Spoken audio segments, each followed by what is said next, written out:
What's up, Pod Pals? Is your print-on-demand business as organized as it could be?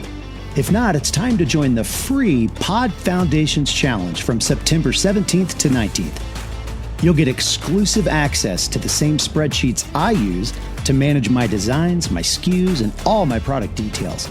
Plus, we'll walk through how to adapt them for your own business. Don't miss this chance to streamline your operations and set yourself up for success. Head over to printondemandcast.com/foundations to sign up now.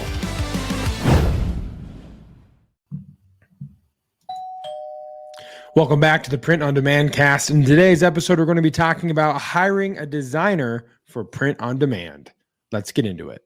If you're looking for a podcast that's fun, the Print on Demand cast is second to none. Travis and Josiah, they keep it real, dishing out advice with a comic appeal. The Print on Demand cast, it's the best of the best, covering all things print on demand. You won't be stressed, weekly dad jokes to make you groan. Let's go, keep coming back. Welcome back, ladies and gentlemen, to the Print on Demand cast. It is great to have you all with us again. Joining me as always, Travis Ross from Make Your Mark Design. Travis, happy Tuesday morning. We're recording a little earlier than we usually do for the Print on Demand cast, just in terms of the time of day. Right. But they're getting our best. Well, they're getting our firsts, really, the first groups of our day. We'll see what happens. But hey, long weekend. How was your Labor Day? How did you guys do anything fun? How did that shape up for the Ross family? Yeah, we had a good time. We went out to a lake. Our keyboard player has a place on a lake, and where she's got like a camper that's like always there. And so we get to bring our pop up and hang out there at the lake, do a lot of paddle boarding. I was noticing my shoulders were a little bit sore from all the paddle boarding we were doing.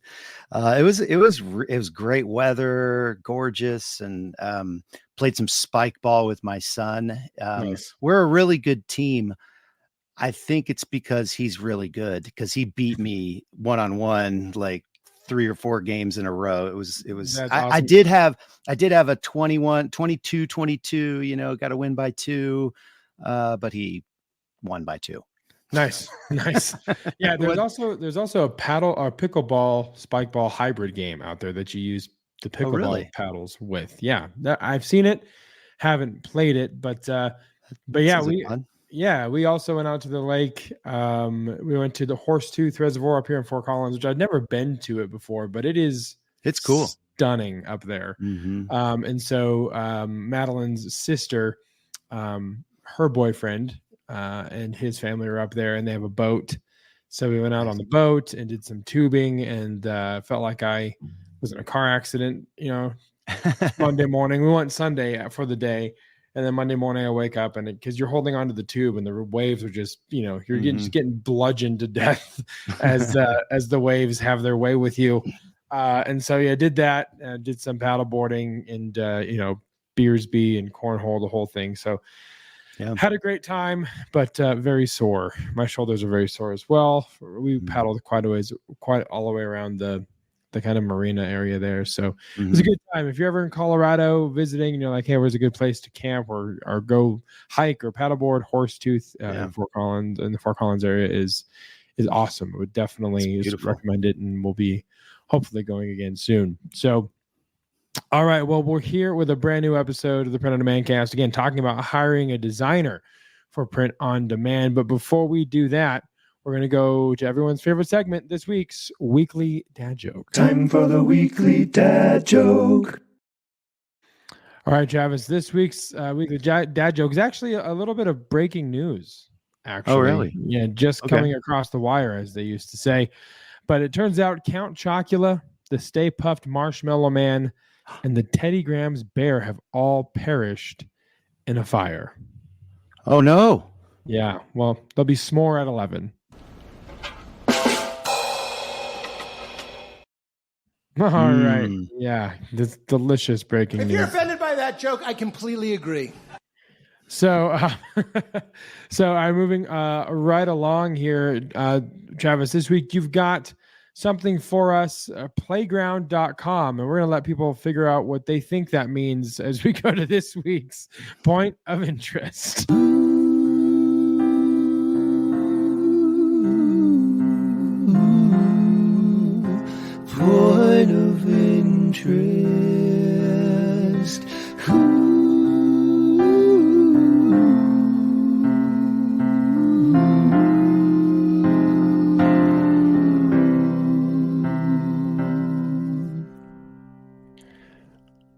right, Travis, tell us, what in the world is playground.com? Well, as you guys have, I'm sure, realized by now, AI is taking over the world. The intro you heard at the top of the show, that was AI. Yep. And it just keeps getting more and more prolific, and print on demand industry is, no stranger to it. We've been kind of jumping on the bandwagon since day one. Well, playground.com is yet another AI generating tool.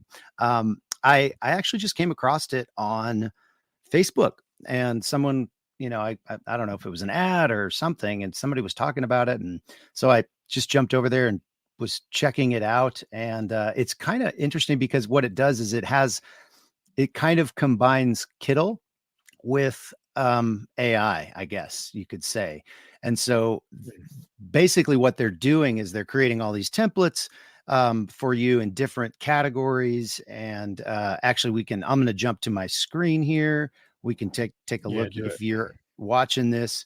So this is Playground, and you see all these different categories. So you can, where they have templates. So you have logo, t-shirt, social media post, art, mock-ups, stickers, wallpaper, posters, all this stuff, seamless patterns, memes, even ebook cover. So you basically choose a category, and then you'll see all of these different,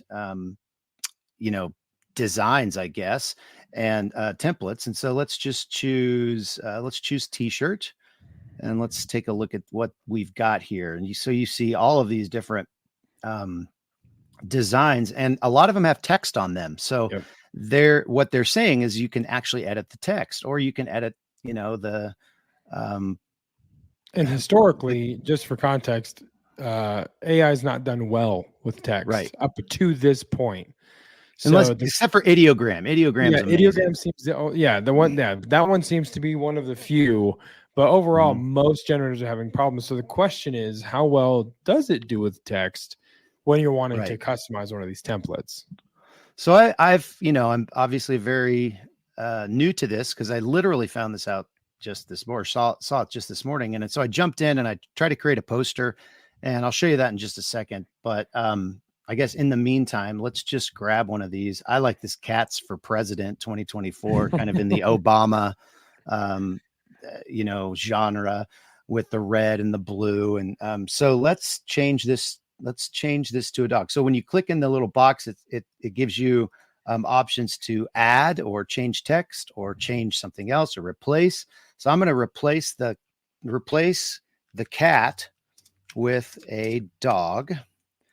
And I don't know if I can do two things at once. So let's try to change it to, and replace the word cats with the word dogs. And let's just see what this comes up with. So we're going to push the create button and wait for it to generate here. So we'll talk about other things while this happens. Talk about the weather, or Oh my gosh! Hey, my gosh! It did it. Yeah. Nice. So replace the dog. That's a heck of a red nose there, but still, that's really, really, really cool. So it replaced the cat, obviously, with a dog, and then it says "Dogs for President 2024." So if I go back, you have a little section that says My Designs here, and I'll show you kind of what I did. So there's the Dogs for President that we just did. This picture over on the right, it looks like kind of a futuristic kind of red. Star Wars. Yeah, it looks like Star Wars. And originally it was a poster, and it said Mars. And I said, change the text to say Visit Mars. And you can see how it kind of looks like it's spelled Vidget, and the V is not the best. And I actually tried this twice. I tried to do it twice, and it still kind of didn't do that great. This one in the middle here that says Be Kind, it's a sticker. And I think the original one, what did it say? It said, I can't remember. It said something else, and I said change the words to Be Kind. Motivational, Yeah, and it did a really good job. It's got the outline, and all of that. And then of course the dogs for president. So I guess once you have something here, you can actually resize it in this particular um Wow. interface. And so I thought they said you could upscale it, but I'm not seeing that option. But if I want to, I can then share it. I'm assuming that's how I download it. Oh, yeah, right here. If you get the pro version, okay, you can upscale it by 4 times. So Remove the background. and remove the background. So that's really cool. I mean, obviously you could still probably take this, since it's a sticker, it's small enough that the DPI would be big enough to probably use on a sticker. And you wouldn't get much pixelization. However, if you're doing like posters and stuff, you may consider going to the pro version. So you can upscale it natively and then remove that. Well, I guess if you're a poster, you probably wouldn't need to remove the background, but you get the idea. So kind of cool, kind of a cool, fun, new fun way to waste a bunch of time. Exactly. I And was just going to say it's a perfect rabbit hole for your day. If you're going to be productive today, we've ruined it right out of the gate on your Wednesday morning. Just playground.com. But no, there's lots of cool stuff that you can do. And I'm impressed with the transition or how it changed and swapped the cat for the dog very seamlessly. Yeah. So you could actually be pretty productive and find some stuff to sell on. And it also has mock-ups and posters for those watching or listening. You should be watching on YouTube as well. But there's lots of different categories. There's memes, logos, t-shirts, social media, memes that you can get into. That's pretty great. Yeah, it's pretty funny. That could be worth the price of admission right there, really. Yep. The ability to easily edit memes. If you click on one, do you have to say it's like trying to fit in my pre-quarantine pants. It's a cat that's just massively large. It is a fat cat in the literal sense. That's awesome. So you can have a lot of fun with the memes. You probably replace the image, replace the text. Mm-hmm. A lot of really cool things. Yep. Yeah. So if you do something like that and you want to share it in the Facebook group, that's totally cool. We'd love to see what you guys create with playground.com. Cool new AI tool. Absolutely. So that's it for this week's main event. And we're going to go, this week's point of interest. It's early. I haven't had any coffee. So we're going to go straight into this week's main event. Main event, main event, main event, main event, main event, main event, main event, main event, main event.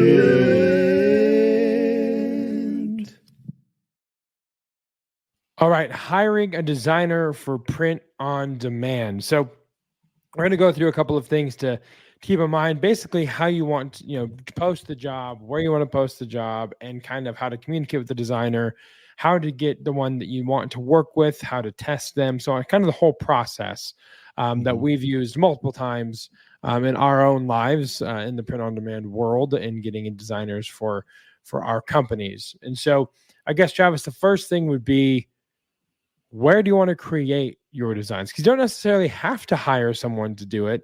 You could do it. There's lots of sites out there that could help you get a head start on it really easy. But what are some of the options for people if they want to create their own designs or if they're going to want to hire someone to go ahead and take care of that for them?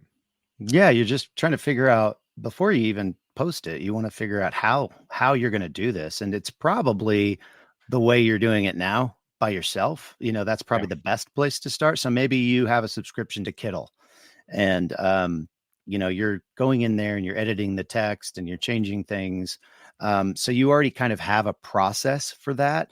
Maybe that's the way that's the person you want to hire. You want to hire somebody that has a little bit of creativity, but they have kind of a predetermined template that they're going for, et cetera, et cetera. You can do the same thing with like a Vexels account. There's a lot of other, softwares out there that will give you options that you can then edit. You could buy some PSD designs where you could change them in Photoshop or something like that. Or, you maybe you just want to kind of start by hiring a designer, an actual illustrator, somebody that's actually going to, put digital pen to digital paper and come up with Yeah. some, some original designs that aren't templatized. But you need to decide that first. Like, what is this process going to be? And that leads right into our second point, which is you need to decide the process for actually getting a design from idea to created. Yeah. There's a lot of steps that need to go in there, and so you need to decide that process. And again, it could be just exactly what you're doing right now. If you listened to episode 209, I talked about a design assignment spreadsheet, and I talked about how we use that in our business to take an idea and then basically move it along the process to where it becomes a design, and then it moves to another spreadsheet and blah, blah, blah, et cetera, et cetera. Yeah. If you are interested in learning about that process and specifically how I do things, you can join me for our print on demand foundations challenge that we're going to be doing in September. And you can find more information about that at printondemandcast.com/foundations. That's coming up here in just a few weeks, and got a lot of people signed up already. Looking forward to sharing those spreadsheets with you guys, talking about how to be organized, how to have that foundation of the print on demand success pyramid that we talked about on recent episodes. And, because it really is kind of the foundation of all of the things that you do. It informs all of the different steps, in your print on demand business. So, but the idea behind the design assignment sheet is that it's taking it from idea to an actual design. Ideas are a dime a dozen. It's the implementation that actually matters. And so how are you going to implement that idea that you have? Are you going to just go out and look for ideas and then tell the person what to do? Or are you going to go find the templates in Kittl and then say, do these? Or, there's a lot of different ways that you can go about this. Yeah. So after you get the first two steps or first two items, you want to create your job post. And there's some things that you can have in it that's kind of advantageous. I know Travis has an example, job post text that you can kind of use, glean off of, modify, of course, for your own purposes, for your own position. But this is something that's been refined over years of us hiring and using sites like Online Jobs or Upwork or what have you, whether you're hiring someone that's overseas or someone that's local in the States. There's some good things that you're going to want to have in the post itself. So Travis, do you have that example text? Yeah. We can kind of talk through. You don't necessarily have to show it, but kind of just share some of the stuff that you've learned is pertinent in job posting. Yeah. So, I've done, hundreds of job posts over the years for all kinds of different projects. And one of the most recent ones, when we were looking for a designer that I used, was very, very simple. And the title was Create Editable Graphics Based on Example Designs. And then it said, designer will be tasked with making unique editable graphics based on provided examples. Designs are broken up into 3 categories and will be able to be worked on individually. A creative mind is encouraged for this job, as imagination is needed to design these graphics in a way that resembles but does not just trace the original design. Experience with Photoshop is required for this job, as we will need the files provided to us in the PSD format. Illustrator experience is also encouraged. And then there's some other things, that you can put on scope and all of these other things. But one kind of hack for this is you can actually go into, and we're going to get to Upwork.com later, but it's a job posting platform, and you can go into Upwork and you can look at other jobs. So you can, I just went to, there's a little drop down at the top, and you can, in the search bar, and you can select jobs, talent, or projects. And so I went to jobs and I just typed in design for print on demand. So I want to see what other people are using as their text to hire a print on demand designer. And so I looked at some of those, and some of them weren't as, applicable as others, but there's a couple of really good ones in there, and you can take some of that text and then make it your own and tweak it as needed, I guess.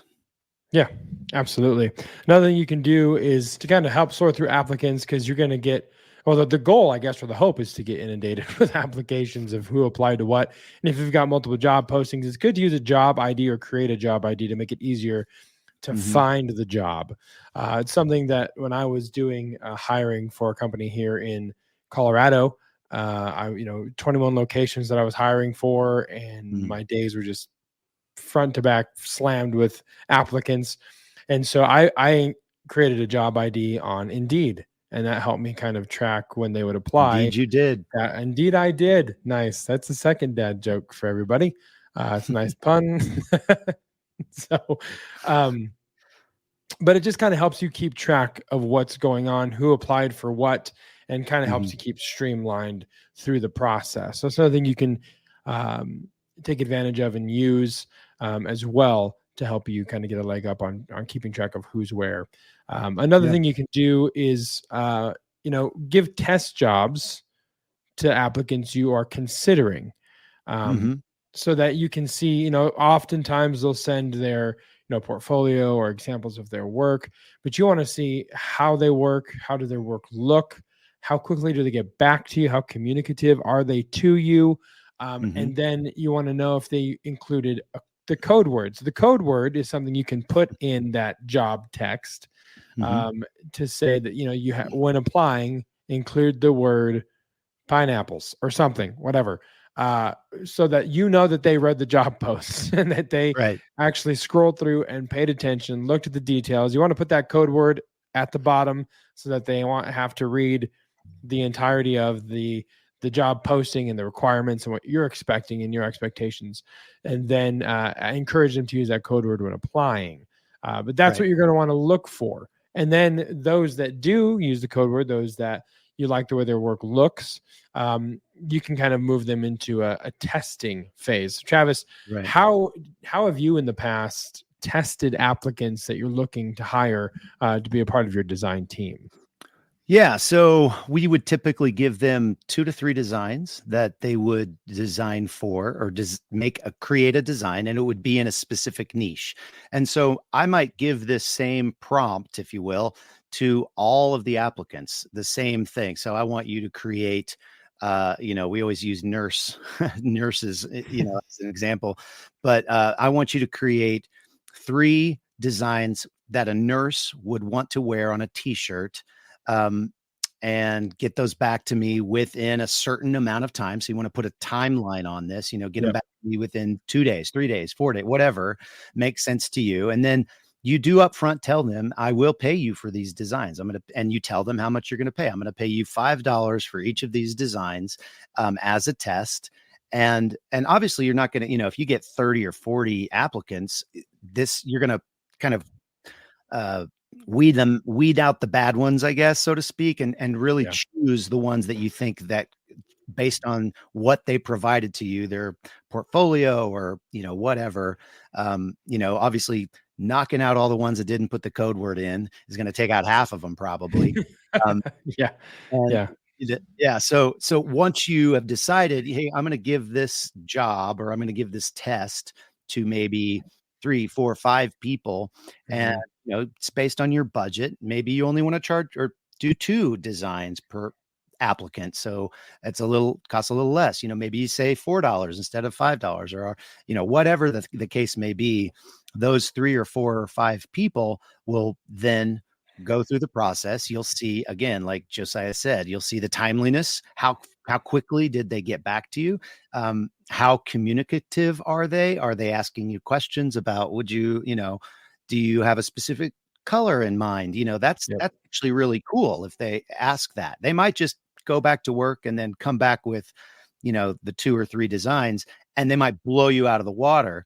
But depending on, their level of comfort with this process, they might ask you a couple of questions, and that's always a good sign. Now, if they ask you a bunch of questions and they still come back with crap, well, sorry, that's not the person for you.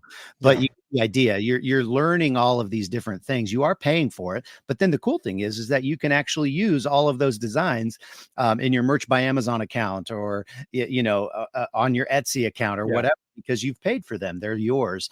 And so that's that's the bonus of this testing phase, but it also will lead you to your 1 or 2 or 3 or however many people you want to actually hire. Right.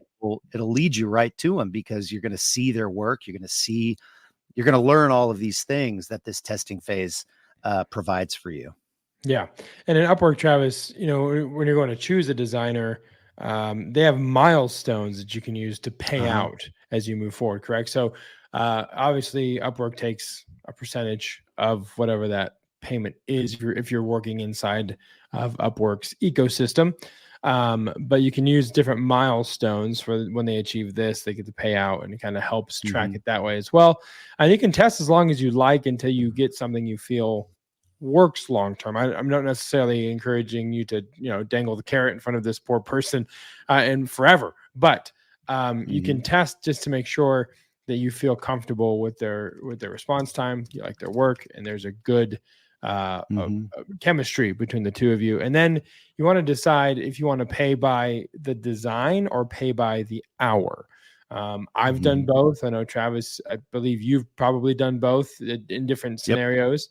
I have found that if you want to do pay by the hour, you're going to want to use something like Hubstaff that helps kind of keep them accountable for the hours worked because they could say this design took 8 hours and you're just taking their word for it and wanting to kind of see. And then you have to kind of look at the work and then make a decision whether you think that actually took 8 hours, and it gets really messy. So if you have something that helps kind of keep them accountable as things go on, then that helps. Upwork has something built into its ecosystem natively that does the same thing for you.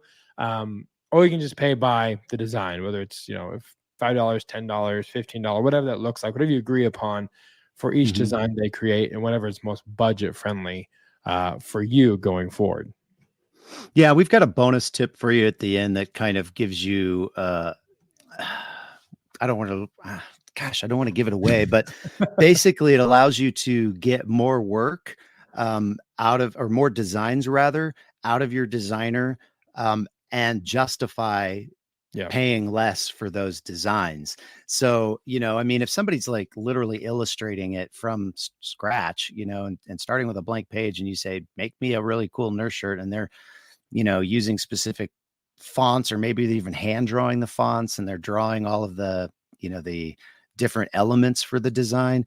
That's going to cost a lot more than a bunch of text-based designs, or a bunch of designs that, like a Kittle redesign kind of type thing, so consider that in how you're deciding to pay for these designs. But I agree. I think for me, paying by the design is better. And then the other thing is like, realize that the more work you give them, or the more designs you ask them for, you can potentially and probably pay less per design, because you're giving them a whole bunch of work. They don't have to go get another job for 5 designs, if you're going to give them 50, so that keep that in mind as you're moving forward with your workflow. There's a couple other things that you need to consider with your workflow, not just paying them, but like all of this other stuff. Josiah, what do you think are some other like workflow hacks? Yeah. So just wanting to figure out where they're putting the designs for you to have access to. That's a good thing. Yeah, exactly. So, we used Dropbox a lot, give them a Dropbox folder, and basically gave them a kind of a root folder system, and how to name the folders, and the month, the day, all that kind of stuff. So we knew exactly where to find them once he was done submitting them. But that can look however you want, as far as that hierarchy of folders and how that flow works is whatever works best for you. Or you can use Google Drive as well. Works the same way. I know, Travis, you've used Wasabi.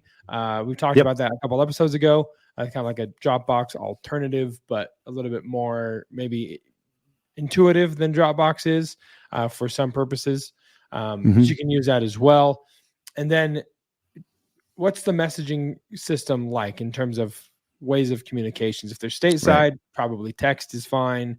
Email maybe, because at most they're maybe 2-3 hours ahead of you. But if you're looking overseas, I know we used WhatsApp a lot with our designers, Slack with our designers as well. Even Gmail's kind of native chat system like Google Chat that they have embedded in there also works. But just deciding how you guys going to communicate and how you're going to assign tasks. Where do they know where to go to find that? And a lot of that, in terms of do they know where to go to find their assignments? How's that look? Is kind of rolling straight into the next point of training your new designer. Right. And so Travis, anything before we move on to that, anything about kind of the workflow segment or portion that you want to comment on in terms of, where they put the designs, messaging system, stuff like that? Yeah, I would just say make it easy on yourself. If you're using Google for everything, you're putting it in Google Drive. You've got Google spreadsheets to track all this stuff. Consider using that Google Messenger type thing. You know what I mean? So just keep it kind of native. One free tool that we used a lot before we ended up going the Microsoft way. We now use Microsoft Teams for a lot of things, but we use Slack, and Slack is a free tool, and you can share files and obviously chat and share pictures and all of this stuff. And the cool thing about it, you can break it up into channels. So if you have like designers, you have admin virtual assistants, listers, creators, if you have a bigger team, it can really kind of organize some of that communication, but then also you can direct message them, and say, hey, I just saw this thing on the news. It's trending. I need you to drop everything and design this one thing, So Slack it's free. I think the messages start deleting after like 10,000 messages or something like that on the free plan. But it's a great way to start if you don't necessarily have anything that's native like a Google or, anything like that. If you're using Dropbox and you use it for this and you're using this for that. And, Slack can kind of bring all of that together for you, because you do want to have a good communication system. And in my opinion, I mean, yes, text, WhatsApp, those types of things can work when you have one or two people. But once you start having a larger team, we always talk about plan now for what you want to be in the future, like make the systems work when you have 5 virtual assistants or 10 or however many. So consider that as you're making that decision on what communication app to use. Absolutely. And so moving forward into training your designer, you're going to rely a lot on SOPs and standard operating procedures. Man, I can't talk this morning. But laying out the process for them in a really clear and defined way, whether that's a mixture of both, text-based documents and videos, or leaning heavy into videos or leaning heavy into text-based. That's up to you, however you want to do it. But giving them enough resources to be able to then help work through a problem themselves, so they're not always calling you. You want to make sure that those SOPs are really dialed in and kind of leave no stone unturned, so that you can maybe do one training call, and then if they have any questions after that, they can refer to the SOP and have the answers that they're going to need. For the most part, there might be a couple outliers and anomalies there where they have to reach out to you, which is fine. But you want to make sure those are really, really ironed out and detailed. Travis, any thoughts on SOPs? One of the cool things. So what I'll do, or what we've done with our company, is, so we have, obviously multiple VAs, and you might not want to do this if you just have one virtual assistant, one designer that's working for you. But if you have like an admin virtual assistant and a designer, you might be able to, like, what we've done is, like, I'll create videos and I'll, kind of screen share videos, and I'll say, well, I want to do this, and then put it in this spreadsheet or whatever. And I'll do a whole video on it. And then I'll tell my admin VA, I'll say, watch this video and then create the SOP in text base, have the video there, but then create the text based and maybe some screenshots and all of that. So when you do hire a new designer, or you let this one go because they, for whatever reason, and you need to hire a new one, you've got not only the video, but you've also got like this text-based document. So that's some, I guess that's a hack for creating SOPs. Because I don't like just going through the process and snapping a picture, pasting it, typing what it is, blah, blah, blah. I just want to do a video and be done with it. So that's worked really well for me and my personality, I guess, or my temperament or whatever. So that might help for you guys. And then along with this whole, like training part, you need to realize, or you need to figure out, how are these designs going to be named? What does that look like? Are you using a DID system, a design ID system? Are you using a light and a dark version of those design IDs, et cetera, et cetera. And then, like we said before, where are they going to live on the internet? Are they, you're going to use Wasabi, you're going to use Dropbox, you're going to use Google Drive, whatever.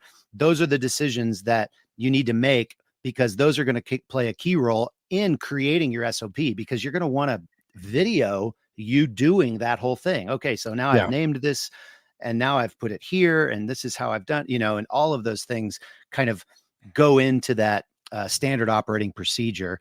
And one last thing, don't worry about making it perfect, because you probably will redo this. I've redone countless SOPs. We've redone our system so many different times. It's kind of nauseating, but you can change your SOP. It's okay to come back later and go, you know what, this doesn't really work, or there's a bottleneck here. I think if we did it this way, it would eliminate that bottleneck and make it more efficient for everyone. So I'm going to re-record it, and I'm going to have my admin VA redo that SOP and change some things. And that's totally fine. So just, you have permission to edit your SOPs. Yeah, absolutely. And one thing I'll say too, it's a hack that I found when I was doing the hiring for the company here in Colorado. It's a Chrome plugin called Scribe, Scribe.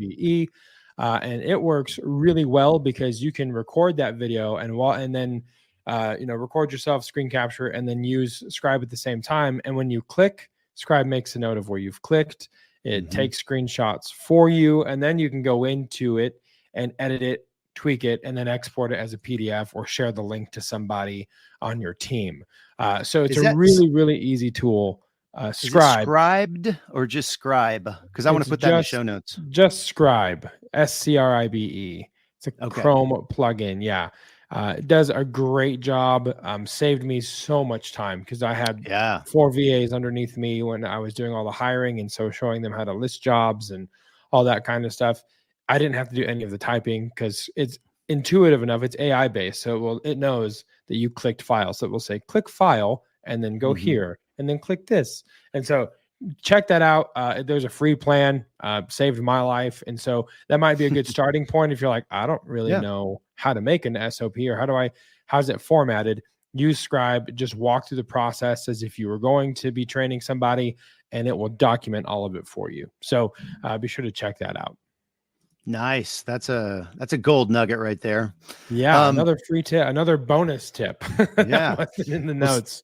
Speaking of bonus tips, I told you earlier we were going to talk about maybe ways to get more designs for less. And this is, a lot of people have done this, so it's not necessarily unique, but creating scalable designs is really, really a good way to, like I say, get a lot of different designs done and created for a low cost, and so some ideas for scalable designs would be like a list of scalable words. So like, think professions, think relationships, think like family members, things like that. Think vacation locations, think cities and towns and things like that. Now, I will caveat that by saying you might consider doing some trademark checking and some copyright checking on these, because I remember I was doing some scalable designs and I had a list of like 700 or something that I found on the internet. So you can find these lists all over the place. And when I finally went through them, I think I ended up only using, now I was being very, very, very stringent on what I would and would not use. But I think I ended up with like 450 out of 700 that I actually ended up using and felt really good about. So that's something that you want to consider.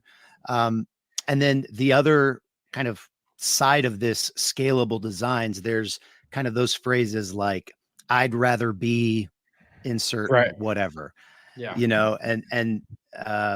seen the shirts say this guy, I think somebody tried to trademark that. I'm not sure if they got through with that, but this guy loves blah, blah, blah, and you could create another list of things that this guy would like to do. Yep. And then, you can use tools like, I know Canva has a bulk create feature. So if you have Canva and you have the pro version, you can, use the bulk create and add those words at the bottom, with a list and like a CSV that you upload, and it'll just populate all those things out for you. Or you could have a designer do that. Hey, I want you to insert all of these names to this phrase, this phrase, this phrase. And then when you're done with that, let's maybe add some elements to it if we want to go beyond the text-based design. So there's a lot of those scalable ideas that you can bring into your hiring that will lower the cost per design, hopefully for you. Yeah, absolutely. Well, there you go, folks. There's another bonus tip there. And I hope you guys enjoyed this episode. If you have any other questions or maybe something that you've used that we didn't mention, if you've hired designers in the past, let us know. Reach out to us. We're always excited and wanting to communicate with you guys, interact with you guys. So you can go to the Facebook group. You can email us, however you want to let us know. And if this helped you, if you enjoyed the content, if you've never hired someone before and this really gave you a head start, let us know. We'd love to hear that as well. And as Travis mentioned earlier in the show, don't forget to go to printondemandcast.com/foundations, because that is coming up. That challenge is coming up on the 17th, starting September 17th. And I don't know if you guys know this or not, but we're already 3 flipping days into September. So figure that out. I don't know what's happened, how we got here, but Christmas is like less than 200 days away. So it's just wild to me. So be sure to go printondemandcast.com/foundations and sign up for that. If you want access to some of those spreadsheets, Travis mentioned design IDs in this episode as well. So if you're like, hey, that sounds interesting, I want to learn more about that, this is the place you'd want to go to find out more about what that looks like and how to set up your foundations in a really, really secure way, so that when you hire a designer, you can track all the things they create and it will be seamless for you. So again, printondemandcast.com/foundations is where you go to do that. Travis, anything else before we put a button on this one and send it home? I don't think so. I think we nailed it, baby. Nice. And it's under an hour. It's a rare Print on Demand cast episode that is well under an hour, not just barely, but well under. But thank you guys so much for listening, and we'll be back next week. For Travis, I'm Josiah. We'll see you right here on the Print on Demand cast. See ya. Whoa. Hold on a minute. Before you go hitting that pause button and jumping into the next podcast, let me tell you about the free Pod Foundations Challenge happening September 17th to 19th. We're flipping the script on how you organize your print-on-demand business, giving you the same organizational spreadsheets I use to keep track of all my designs, my SKUs, and everything else I need to create a listing on any channel. Can't make it to the first session? No worries. Go ahead and sign up and catch the recordings later. Go to printondemandcast.com/foundations today and get in on this game-changing event. All right, now let's cue that outro music. Hey, babe. Thanks for listening to this week's episode of the Print on Demand cast. We hope you enjoyed the Totally Tubular Show. If you got a question or a suggestion for the show, send Travis and Josiah an email at info@printondemandcast.com. Want to be wicked nice? Take a minute to rate and review the show on iTunes or wherever you get your podcasts. And don't forget to subscribe now so you don't miss next week's episode. See you next time, for sure.